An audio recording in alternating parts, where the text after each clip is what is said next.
chose to read it with you guys today. So, let's start. So, The Midnight Library by Matt Haig. To all health workers and the care workers, thank you.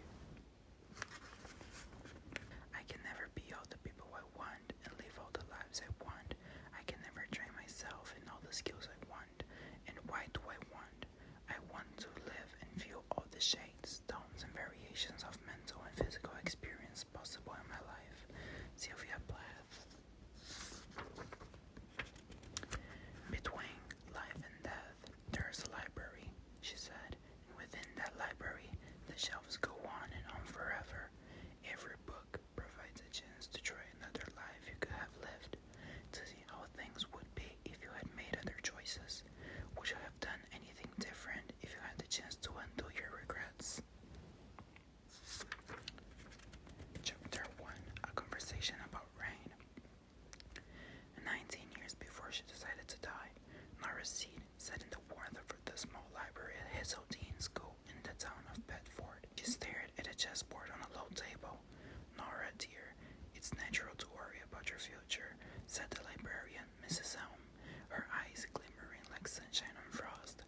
Mrs. Elm made her first move, a knight hopping over the neat row of white bonds. Of course you're going to be worried about the exams, but you could be anything you want to be, Nora. Think of all the possibility. It's exciting. Yes, I suppose it is. A whole life in front of you. A whole life. You could do anything, live anywhere, somewhere a bit less cold and wet. Nora pushed the pond forward 2 paces. It was hard not to compare Mrs. Elm to her mother, who treated Nora like a mistake in need of correction. For instance, when she was a baby, her mother had been so worried Nora's left ear stuck out more than her right that she'd use sticky tape to address the situation, then disguised it beneath a woolen bonnet. I hate the cold and wet, added Mrs. Elm for emphasis. Mrs. Elm had short, gray hair and a kind and mildly crinkled oval face sitting pale above her turtle green polo neck. She was quite old, but she was also the person most on Nora's wavelength in the entire school. And even on days when it wasn't raining, she wouldn't spend her afternoon break in the small library. Coldness and wetness don't always go together, Nora told her. Antarctica is the driest continent on Earth. Technically, it's a desert. Well, that sounds up your street. I don't think it's far enough away. Well, maybe you should be an astronaut. Travel the galaxy. Nora smiled. The rain is even worse on other planets. Worse than Bedfordshire. On Venus, it is pure acid. Mrs. Elm pulled a paper tissue from her sleeve and delicately blew her nose. See, with a brain like yours, you can do anything. A blonde boy Nora recognized from a couple of years below her ran past outside the ring's speckled window, either chasing someone or being chased. Since her brother had left, she felt a bit unguarded out there. The library was a little shelter of civilization. Dead things have thrown everything away and now have stopped swimming.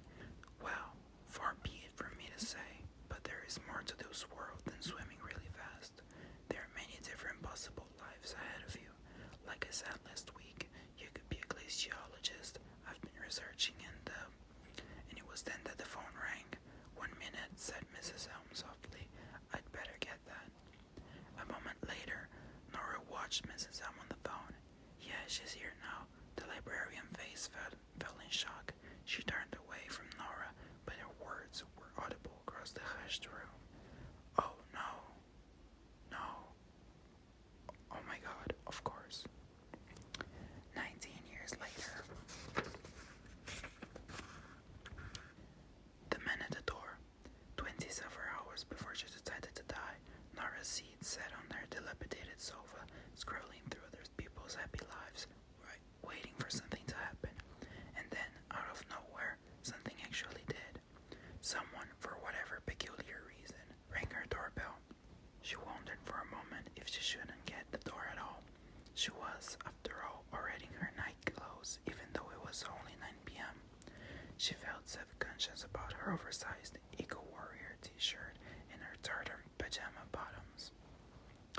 She put on her slippers to be slightly more civilized and discovered that the person at the door was a man, and one she recognized. He was tall and gangly and boyish, with a kind face, but his eyes were sharp and bright, like they could see through things. It was good to see him, if a little surprising, especially as he was wearing sports gear and he looked hot and sweaty despite the cold, rainy weather. The juxtaposition between them made her feel even more slovenly than she had done 5 seconds earlier, but she's been feeling lonely, and though she's studied enough existential philosophy to believe loneliness was a fundamental part of being a human in an essentially meaningless universe, it was good to see him. Ash, she said, smiling. It's Ash, isn't it? Yes, it is. What are you doing here? It's good to see you. A few weeks ago, she'd been sad playing her electric piano, and he'd run down Bancroft Avenue and had seen her in the window here at 33A and given her a little wave. He had once, years ago, asked her out for a coffee. Maybe he was about to do that again. It's good to see you too, he said, but his tense forehead didn't show it. When she'd spoken to him in the shop, it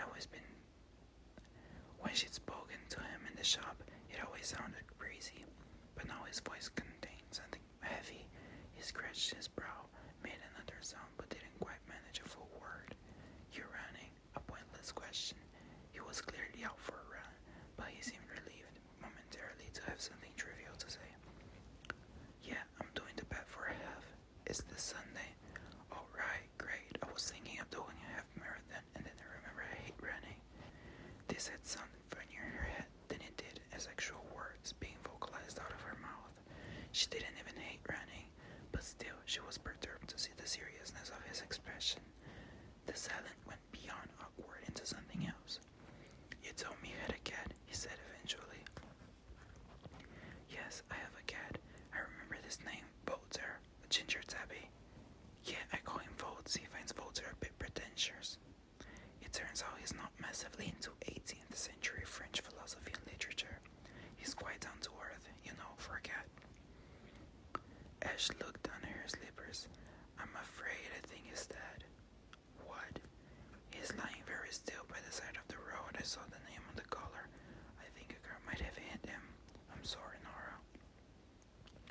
She was so scared of her sudden switch in emotions right then that she kept smiling as if the smile could keep her in the world she had just been in. The one where Volts was alive, where this man, she'd sold guitar songbooks too, had rang her doorbell for another reason. Ash, she remembered, was a surgeon, not a veterinary one, a general human one. If he had said something was dead, it was, in all probability, dead. I'm sorry. Nora had a familiar sense of grief. Only the search line stopped her crying. Oh God. She stepped out onto the wet, cracked paving slabs of Bancroft Avenue, hardly breathing, and saw the poor ginger-furred creature lying on the rain-glossed tarmac beside the curb. His head grazed the side of the pavement, and his legs were back, as if in mid-gallop, chasing some imaginary bird. Oh, Volts. Oh no. Oh God. She knew she should be experiencing pity and despair for her failing friend, and she was, but she had to acknowledge something else. As she stared at Voltaire's still and peaceful expression, that total absence of pain, there was an inescapable feeling